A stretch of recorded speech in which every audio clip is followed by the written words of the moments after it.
द्वाराहाट विधानसभा के सभी सम्मानित साथियों को गणतंत्र दिवस की बहुत बहुत बधाई और शुभकामनाएं। साथियों, आज एक बहुत बड़ा दिन है। आज गणतंत्र दिवस है। होने को इस देश में जब से हम लोगों ने होश संभाला है, हम दो महत्वपूर्ण दिनों को मनाते हुए आए हैं, जिसमें एक 15 अगस्त होता है, दूसरा 26 जनवरी का दिन होता है। 15 अगस्त स्वतंत्रता दिवस कहलाता है। अब स्वतंत्रता दिवस की अगर बात करें तो सन 1947 में जो स्वतंत्रता या जो आज़ादी मिली थी, वो आज़ादी, वो स्वतंत्रता आज भी इस देश के एक बहुत बड़े तबके को अभी तक हासिल नहीं हो पाई है। मैं कम शब्दों में यहाँ पर अपनी बात रखूँगा, उसको आप समझ सकते हैं कि आज भी एक तबका इस समाज का, इस देश का ऐसा है कि जो स्वतंत्र नहीं कहला सकता। आज भी उसके साथ जातिगत उत्पीड़न की घटनाएं होती हैं। आज भी उनके अगर कर्मचारी किन्हीं तरीके से कुछ पढ़ लिख के अपनी विपरीत परिस्थितियों में, कठिन हालातों में संघर्ष करके अगर आगे बढ़ जाते हैं, तो जो बाकी के लोग हैं उन्हें एक ऐसी नज़र से देखते हैं कि ये आरक्षण के कारण आ गए, ये अयोग्य लोग हैं। जबकि वो एक समाज ऐसा है कि उस सब कुछ सृजन करता वही है, सब कुछ बनाने वाला वही है, सब कुछ रचनाएं करने वाला वही है।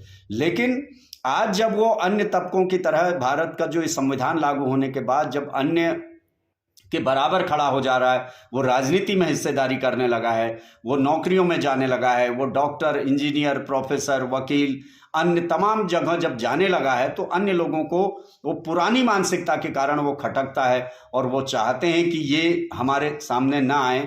और कहीं ना कहीं उनके साथ एक तरीके का अभी भी वही मानसिकता काम करती है। आज भी आप देख सकते हैं कि इस समाज के प्रतिनिधि, उनके साथ मारपीट की घटनाएं कितनी हो चुकी हैं।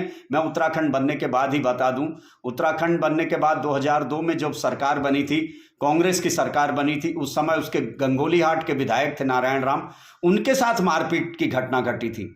उसके बाद 2007 में बीजेपी की सरकार थी, उस समय आप देख सकते हैं कि उसके जो विधायक थे राजकुमार, उनके साथ पुलिस कांस्टेबल और इंस्पेक्टर ने मारपीट करी थी। उसके बाद आप देख सकते हैं एक जिला पंचायत अध्यक्ष रंजना देवी रही, उन्होंने जैसे अपने उत्पीड़न की शिकायत राज्यपाल को भेजी, तो बीजेपी और कांग्रेस दोनों के जिला पंचायत सदस्यों ने मिलकर रंजना देवी को पद से हटा दिया था। तो कहीं ना कहीं साथियों, आज भी हम स्वतंत्र देश में होने के बावजूद हम अभी भी स्वतंत्र नहीं हैं। यानी हम स्वतंत्रता दिवस मनाते हैं, लेकिन हमारी अभी पूरी आज़ादी हमें नहीं मिली है। लेकिन गणतंत्र दिवस हमारे लिए एक बहुत महत्वपूर्ण दिन इसलिए है कि गणतंत्र दिवस 26 जनवरी 1950 को ही भारत का जब संविधान लागू हुआ, तो इस संविधान के लागू होने के बाद ही जो सदियों से इस जो व्यवस्था थी, जो वर्णवादी व्यवस्था थी, उसमें जो चौथे पायदान पर रखा गया समाज था, जिसको जानवरों के भी बराबर अधिकार नहीं थे, अगर उसको मनुष्य का कोई दर्जा मिला, उसको वोट का अधिकार मिला, उसको पढ़ने लिखने का अधिकार मिला, उसको सरकारी सेवाओं में जाने का अधिकार मिला, उसे राजनीति में जाने का अधिकार मिला, उसको ये कीमती मताधिकार का अगर अधिकार मिला, तो वो 26 जनवरी 1950 के बाद मिला। नहीं तो उससे पहले की हम अपने बुजुर्गों से सारी स्थिति पता कर सकते हैं। तो साथियों, आज का दिन एक बहुत बड़ा, एक महत्वपूर्ण दिन है। मैं इस दिन की आपको बधाई तो देना चाहता हूं, लेकिन साथ में एक अपील भी आप लोगों से करना चाहता हूं कि जब से हमें ये मताधिकार मिला है, या जब से हमें शिक्षा, अन्य अधिकार मिले, हम आगे बढ़ने लगे, तो जो पुरानी सोच के जो लोग थे, जो पुरानी व्यवस्था को कायम रखना चाहते हैं देश में, वो बहुत परेशान हैं और वो किसी तरीके से प्रयास करने में लगे हुए हैं कि इस व्यवस्था को समाप्त किया जाए। और उनका कई बार ये सीधे सीधे ये कहना होता है कि पैर की जूती अब सिर में बैठ गई है, इसे इसकी जगह लाना चाहिए। राज्य बनने से पहले भी यहाँ के कुछ लीडर्स ने ऐसे बयान दिए थे कि उत्तराखंड राज्य बनने दो, फिर हम दरवाजे को दरवाजे की जगह और खिड़की को खिड़की की जगह लाएंगे। यानी हम पुरानी व्यवस्था बहाल करेंगे, जिसका जो वर्ण व्यवस्था में जो स्थान है वही लाया जाएगा। तो साथियों, हमारे लिए आज का ये गणतंत्र दिवस बहुत ज़्यादा मायने रखता है। हमें बहुत सोचना समझना पड़ेगा। ये बहुत कठिनाइयों से ये गणतंत्र हमें हासिल हुआ है। इसके लिए बाबा साहब डॉक्टर अंबेडकर ने अपना पूरा जीवन लगाया, अपने 4 बच्चों की कुर्बानी दी है। अपने 4 बच्चों का वो ध्यान नहीं कर पाए, उनको सहेज नहीं पाए। अपनी पत्नी उनकी बहुत कम उम्र में उनका निधन हो गया और मात्र 65 साल की उम्र में बाबा साहब डॉक्टर अंबेडकर भी तमाम बीमारियों के शिकार होकर इस दुनिया से विदा हो गए। तो इतनी कठिन परिस्थितियों के कारण हमें गणतंत्र मिला है, हमें इसे सहेज कर रखना है। और आज 26 जनवरी 2022 का जो ये दिन है हमारे लिए और भी ज़्यादा महत्वपूर्ण इसलिए हो जाता है कि हम लोग विधानसभा चुनाव हमारे सामने हैं। 2022 का विधानसभा चुनाव मात्र एक कुछ ही दिनों बाद, ये मान लीजिए 14/5/19 18-19 दिन में हमको वोट का अधिकार का प्रयोग करना है। जो मताधिकार है इसको समझना है, ये मताधिकार है, ये मतदान नहीं है, ये कोई दान करने की वस्तु नहीं है जो आप यूं ही दान कर दीजिए। ये बहुत कठिनाइयों से मिला हुआ अधिकार हमें बाबा साहब ने ये अधिकार दिया है। इस अधिकार का सदुपयोग कीजिए। और मेरा आप लोगों से अनुरोध है कि अगर हम इस द्वारहट विधानसभा से इसकी शुरुआत करते हैं तो निश्चित रूप से पूरे उत्तराखंड में एक संदेश जाएगा। पूरे उत्तराखंड का जो मूल निवासी समाज है उसे भी एक ताकत मिलेगी। वो भी आने वाले भविष्य में ये हिम्मत कर पाएगा कि हम अपने प्रतिनिधि को जिता सकते हैं, अपने प्रतिनिधि के साथ खड़े हो सकते हैं। जबकि आज भी आप देख सकते हैं कि वोट हमारे पास बहुत ज़्यादा है, लेकिन वो वोट हमारा ये ठीक चुनाव के समय हमसे यारी दोस्ती करके, हमें अपनेपन का नाटक दिखा के या हमारी कमजोर आर्थिक परिस्थिति का लाभ उठाते हुए किसी की कुछ छोटी मोटी सहायता करके या अन्य तरीके से उस वोट को ले लेते हैं और उसके बाद 5 साल हमारा कोई सुध लेने वाला नहीं होता है। तो ये इस बार का मेरा आपसे अनुरोध है कि People's Party of India Democratic का जिसका मुझे इस समय पूरे उत्तराखंड की प्रदेश की जिम्मेदारी दी गई है, मैं आपके बीच का ही एक रहने वाला व्यक्ति हूं। यहीं बैरती ग्राम सभा में मैं रहने वाला हूं और विगत 27 साल से मैं सामाजिक राजनीतिक जीवन में संघर्ष कर रहा हूं। जब से हमने डॉक्टर अंबेडकर को पढ़ा था तो हमें लगा कि बाबा साहब डॉक्टर अंबेडकर का हमारे ऊपर, हमारे घर परिवार के ऊपर, हमारे समाज के ऊपर बहुत बड़ा ऋण है, बहुत बड़ा कर्ज है और हमें उस कर्ज को कुछ हद तक उतारने की कोशिश करनी चाहिए। मैं तब से, जब से मैंने डॉक्टर अंबेडकर का कठिन संघर्षमय जीवन पढ़ा, तब से मैं लगातार उस मिशन और मूवमेंट पर ही काम कर रहा हूं। अब अलग अलग तरीके से जब हमें जैसे समझ में आया, 2018 में जब ये People's Party of India Democratic का गठन हुआ है, मुझे इसके बारे में जानकारी मिली तो 2019 में मैंने इसे ज्वाइन किया। 2020 में मुझे स्टेट की जिम्मेदारी मिली है और ये पार्टी एक ऐसी पार्टी है जो व्यक्तिवाद से ऊपर है। इसमें कोई व्यक्ति सुप्रीमो नहीं है, इसमें कोई परिवारवादी परंपरा नहीं है, इसमें सिर्फ विचारधारा, संगठन और संस्थान को मजबूत करने के लिए इस पार्टी का गठन किया गया है।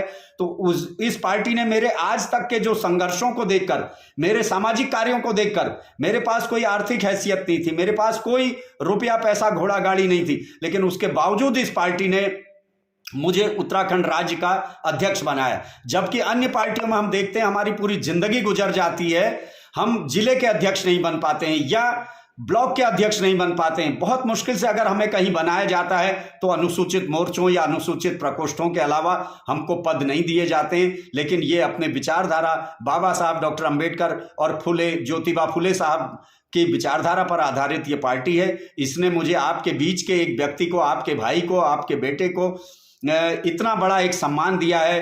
तो मैं आप लोगों से एक अनुरोध करना चाहता हूं कि पार्टी के ऊपर शीर्ष नेतृत्व के इस बड़े डिसीजन का, इस सम्मान का आप लोग भी सम्मान कीजिए। इस समय में 2022 में मैंने People's Party of India Democratic से चुनाव में भागीदारी की है। 31 तारीख को हम लोगों को सिंबल मिल जाएगा क्योंकि पहला चुनाव पार्टी इस समय लड़ रही है। तो मेरा आप लोगों से अनुरोध यही है कि आइए आज के दिन में हम संकल्प लें कि हम द्वारहट विधानसभा से People's Party of India Democratic, जो फुले अंबेडकरी विचारधारा पर आधारित है, इस पार्टी को जिताएंगे।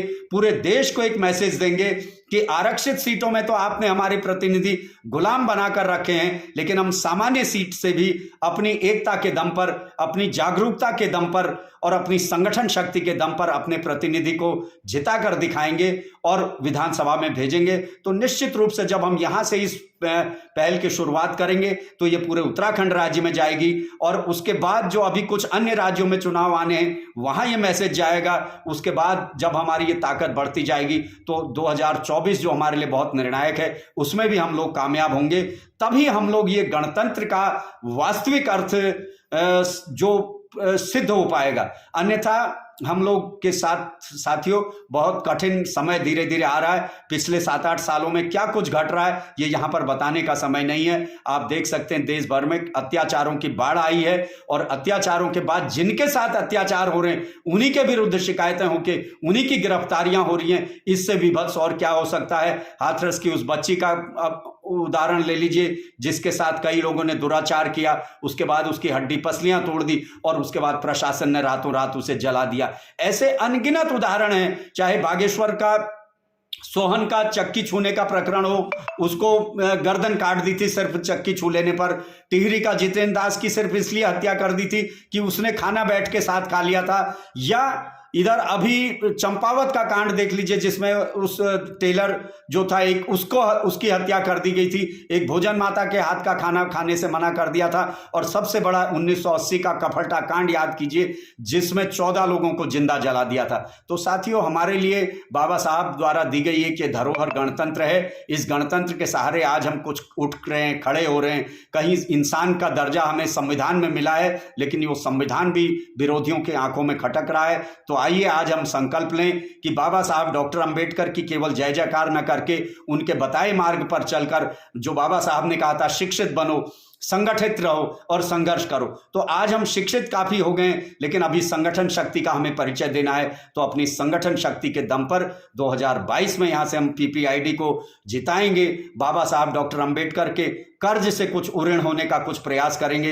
इसी उम्मीद और इसी विश्वास के साथ मैं आप सब लोगों को फिर से गणतंत्र दिवस की बधाई देता हूं और आप लोगों को शुभकामनाएं देता हूं। और यह उम्मीद व्यक्त करता हूं कि अगर हम सब लोग मिलकर अगर एक मन में ठान लेंगे, संकल्प ले लेंगे, तो निश्चित रूप से 2022 में द्वाराहाट से हम लोग इतिहास रचेंगे और ये इतिहास पूरे देश में इतिहास रचेगा। इसी के साथ जय भीम, जय भारत, जय मूल निवासी, जय संविधान।